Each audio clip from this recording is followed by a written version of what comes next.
However, Russia undertook to pay back all Soviet debts and delivered on this promise by completing this process in 2017. In exchange for that, the newly independent states had to hand over to Russia part of the Soviet foreign assets. An agreement to this effect was reached with Ukraine in December 1994. However, Kyiv failed to ratify these agreements, later simply refused to honor them by making demands for a share of the diamond treasury and the gold reserves, as well as other former USSR property and other assets abroad. Nevertheless, despite all these challenges, Russia always worked with the Ukraine in an open and honest manner, and as I have already said, with respect for its interests, we developed our ties in multiple fields. Thus, in 2011, bilateral trade exceeded $50 billion American dollars. Let me note that in 2019, that's before the pandemic, Ukraine's trade with all EU countries combined was below this indicator.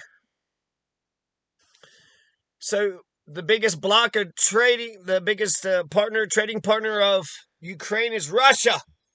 $50 billion. Not even all the European Union countries, which is, European Union should have invested more capital into Ukraine. At the same time, it was striking how the Ukrainian authorities have always preferred dealing with Russia in a way that ensured that they enjoy all the rights and privileges while remaining free from any obligations. The officials in Kyiv replaced partnership with a parasitic attitude, acting at times in an extremely brash manner. Suffice it to recall the continuous blackmail on energy transits and the fact that they literally stole gas. Bunch of gas-stealing hogs. I can add that Kyiv tried to use dialogue with Russia as a bargaining chip in its relations with the West, using the threat of closer ties with Russia for blackmail in the West to secure preferences by claiming that otherwise Russia would have a bigger influence in the Ukraine. At the same time, the Ukrainian authorities, I'd like to emphasize this, began by building their statehood on the negation of everything that united us, trying to distort the mentality and historical memory of millions of people, of entire generations living in Ukraine. It's not surprising that Ukrainian society was faced with the rise of far-right nationalism, which rapidly developed into aggressive Russophobia, neo-Nazism. This resulted in the participation of Ukrainian nationalists and neo-Nazis in the terrorist groups in the North Caucasus and the increasingly loud territorial claims to Russia. A role in this was played by external forces, which used a ramified network of NGOs and special services to nurture their clients in Ukraine and to bring their representatives to the seat of authority. It should be noted that Ukraine actually never had stable traditions of real statehood, and therefore in 1991 it opted for mindlessly emulating foreign models which have no relation to history or Ukrainian realities.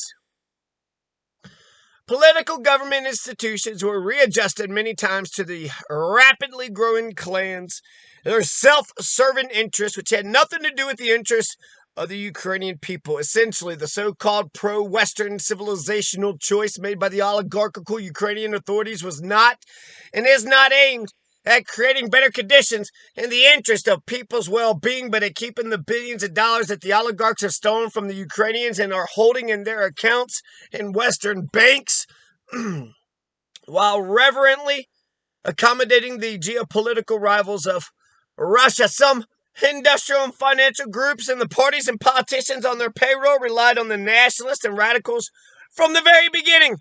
Others claim to be in favor of good relations with Russia and cultural language diversity, coming to power with the help of their citizens who sincerely supported their declared corporations, including the millions of people in the southeastern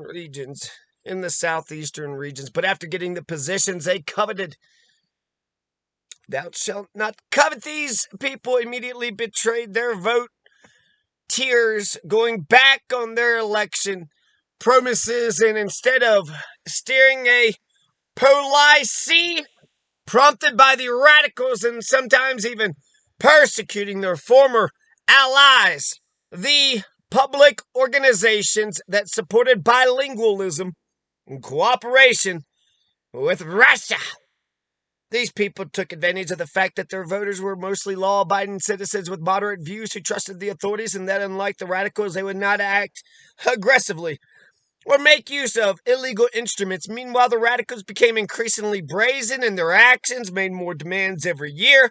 They found it easy to force their will on the weak authorities, which were infected with the virus of nationalism, corruption as well, which artfully replaced the real cultural, economic, and social interests of the people in Ukraine's true sovereignty with various ethnic speculations and formal ethnic attributes.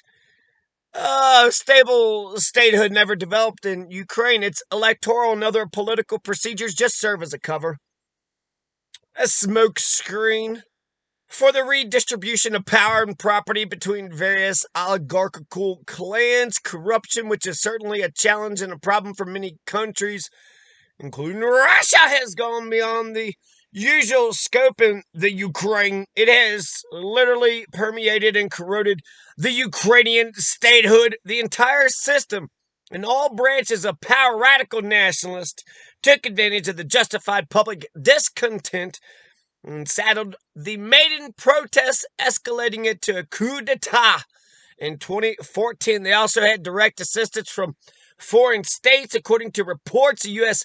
Embassy provided $1 million U.S. American dollars, greenback dollars a day, $1 million a day to support the so-called protest camp on Independence Square in Kyiv.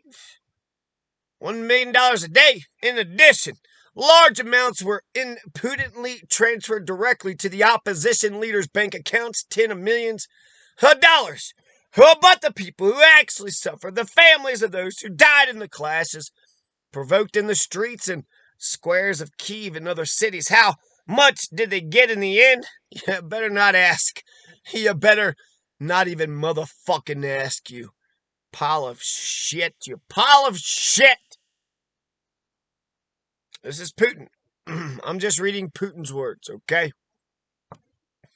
The nationalists who seized power have unleashed persecution, a real terror campaign against those who oppose their anti-constitutional actions. Politicians, journalists, and public activists were harassed and publicly humiliated. A wave of violence swept Ukrainian cities, including a series of high-profile and unpunished murders. One shudders at the memories of the terrible tragedy in Odessa, where peaceful protesters were brutally murdered, burned alive in the house of trade unions. The criminals who committed that atrocity have never been punished.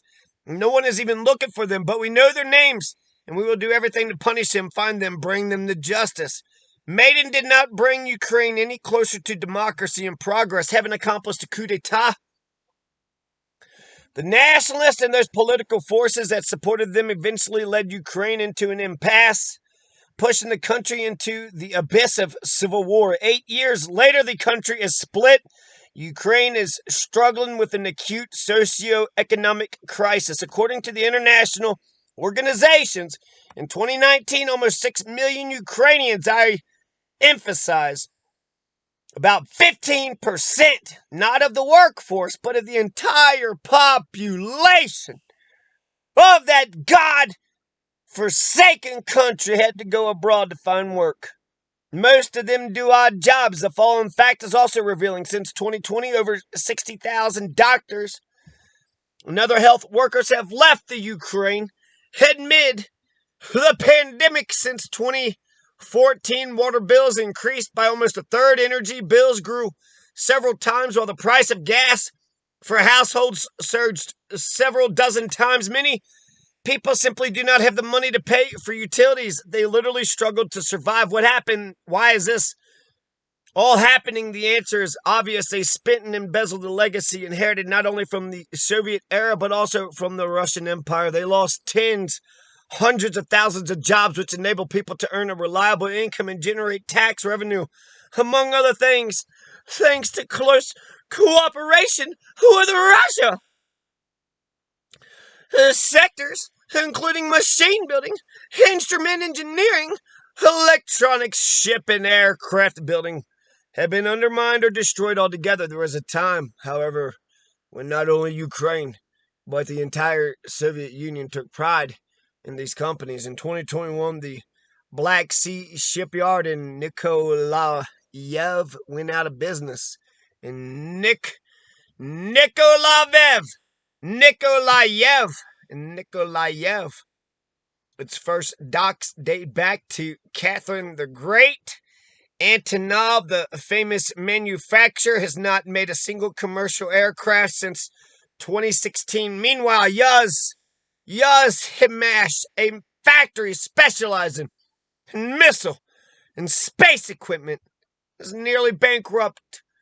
The Kremenchuk steel plant is in a similar situation. The sad list goes on and on. As for the gas transportation system, it was built in its entirety by the Soviet Union and has now deteriorated to an extent that using it creates major risk and comes at a high cost for the environment. This situation begs the question: poverty, lack of opportunity, and lost industrial and technological potential. Is this the pro-Western civilizational choice they have been using for many years to fool millions of people with promises of heavenly pastures, when it all came down to a Ukrainian economy in tatters and outright pillage of the country's citizens, while the Ukraine itself was placed under external control directed not only from the Western capitals but also on the ground, as the saying goes, through an entire network of foreign advisors, NGOs, and other institutions present in the Ukraine. They have a direct bearing on all the key appointments and dismissals and on all branches of power at all levels, from the central government down to municipalities, as well as on state-owned companies and corporations, including Naftagaz, Ukrenergo,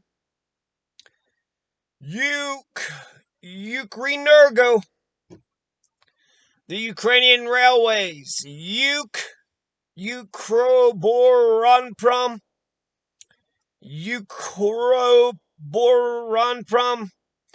Yakorpashta, and the Ukrainian Seaports Authority. There is no independent judiciary in Ukraine. The Kiev authorities at the West demand delegated the priority right to select members of the Supreme Judicial bodies, the Council of Justice, and the High Qualifications Commission of Judges to international organizations. In addition, the United States directly controls the National Agency on Corruption Prevention, the National Anti-Corruption Bureau, the Specialized Anti-Corruption Prosecutor's Office, and the High Anti-Corruption Court. All this is done under the noble pretext of invigorating efforts against corruption, all right. But where's the results? Corruption is flourishing like never before. Are the Ukrainian people aware that this is how their country is managed? Do they realize that their country is turned not even into a political or economic protectorate, but has been reduced to a colony with a puppet regime? Just a colony with a puppet regime. Just American colony with an American puppet regime. Zelenskyy was elected. Poroshenko was president for a bunch. The democracy is way better in Ukraine than it is in Russia. That's for goddamn sure. The state was privatized. As a result, the government, which designates itself as the power of patriots, no longer acts in a national capacity and consistently pushes Ukraine towards losing its sovereignty.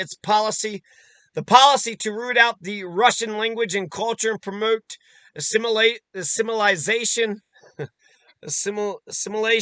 carries on.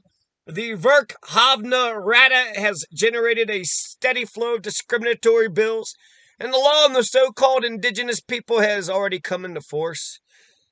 People who identify as Russians and want to preserve their identity, language, and culture are getting the signal that they are not wanted in the Ukraine. Under the laws on education and the Ukrainian language as a state language, the Russian language has no place in schools or public spaces, even in ordinary shops. The law on the so-called vetting of officials and purging their ranks created a pathway for dealing with unwanted civil servants. There are more and more acts enabling the Ukrainian military and law enforcement agencies to crack down on the freedom of speech, dissent, and going after the opposition. The world knows the deplorable practice of imposing unilateral, illegitimate sanctions against other countries, foreign individuals, and legal entities. The Ukraine has outperformed its Western masters by inventing sanctions against its own citizens, companies, television channels, other media outlets, and even members of parliament. Kyiv continues to prepare the destruction of the Ukrainian Orthodox Church of the Moscow Patriarchate. This is not an emotional judgment. Proof of this can be found in concrete decisions and documents. Ukrainian authorities have cynically turned the tragedy of the schism into an instrument of state policy. The current authorities do not react to the Ukrainian people's appeals to abolish the laws that are infringing on believers' rights. Moreover, new draft laws directed against the clergy and millions of parishioners of the Ukrainian Orthodox Church of the Moscow Patriarchate have been registered in the Verkhovna Rada. A few words about Crimea. The people of the peninsula freely made their choice to be with Russia. The Kyiv authorities cannot challenge the clearly stated choice of the people, which is why they have opted for aggressive action, for activating extremist cells, including radical Islamist organizations, for sending subversives to state terrorist attacks at critical infrastructure facilities, and for kidnapping Russian citizens. We have factual proof that such aggressive actions are being taken with support from Western security services. In March 2021, a new military strategy was adopted in Ukraine. This document is almost entirely dedicated to confrontation with Russia and sets the goal of involving foreign states in a conflict with our country. The strategy stipulates the organization of what can be described as a terrorist underground movement in Russia's Crimea and in Donbass. It also sets out the contours of a potential war, which should end, according to the Kyiv strategist, with the assistance of the international community on favorable terms for the Ukraine, as well as, and listen carefully please, with foreign military support in the geopolitical confrontation with the Russian Federation. In fact, this is nothing other than the preparation for hostilities against our country. Russia, as we know, it has already been stated today that the Ukraine intends to create its own nuclear weapons, and this is not just bragging. The Ukraine has the nuclear technologies created back in the Soviet times and delivery vehicles for such weapons, including aircraft, as well as the Soviet-designed Tochka-U precision tactical missiles with a range of over 100 kilometers. But they could do more. It is only a matter of time. They have had the groundwork for this since the Soviet era. In other words, acquiring tactical nuclear weapons will be much easier for the Ukraine than for some other states I'm not going to mention here, which are conducting such research, especially if Kyiv receives foreign technological support. We cannot rule this out either. If the Ukraine acquires weapons of mass destruction, the situation in the world and in Europe will drastically change, especially for us, for Russia. We cannot but react to this real danger. All the more so since, let me repeat, Ukraine's Western patrons may help it acquire these weapons to create yet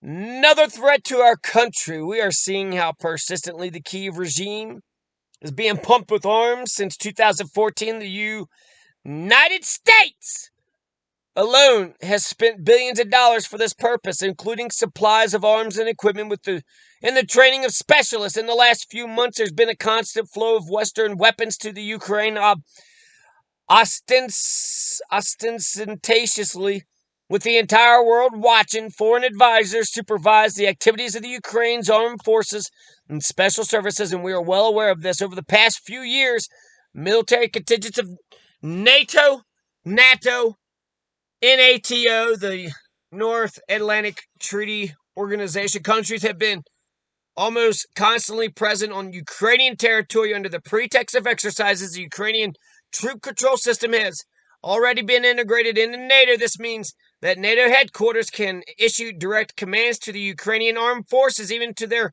separate units and squads. The United States and NATO have started an impudent development of the Ukrainian territory as the theater of potential military operations. The regular joint exercises are obviously anti-Russian. Last year alone, over 23,000 troops and more than 1,000 units of hardware were involved. A law has already been adopted that allows foreign troops to come to Ukraine in 2022 to take part in multinational drills. Understandably, these are primarily NATO troops. This year, at least 10 of these joint drills are planned. Obviously, such undertakings are designed to be a cover-up for a rapid buildup of the NATO military group on Ukrainian territory. This is all the more so since the network of airfields upgraded with U.S. help in Borispol, Ivano-Frankivsk, Chugayev, and Odessa, to name a few, is capable of transferring army units in a very short time. Ukraine's airspace is open to flights by U.S. strategic and reconnaissance aircraft and drones that conduct surveillance over Russian territory. I will add that the U.S.-built Maritime Operations Center in Ochakov makes it possible to support activity by NATO warships, including the use of precision weapons against the Russian Black Sea Fleet and our infrastructure on the entire Black Sea coast. At one time, the United States intended to build similar facilities in Crimea as well, but the Crimeans and residents of Sevastopol wrecked these plans. We will always remember this. I would like to repeat that today, such a center has already been deployed in Ochakov in the 18th century, 1700s. Soldiers of Alexander Suvorov fought for the city. Owing to their courage, it became part of Russia. Also in the 18th century, the lands of the Black Sea littoral incorporated in Russia as a result of wars with the Ottoman Empire were given the name of Novorossiya, aka New Russia. Now attempts are being made to condemn these landmarks of history to oblivion and others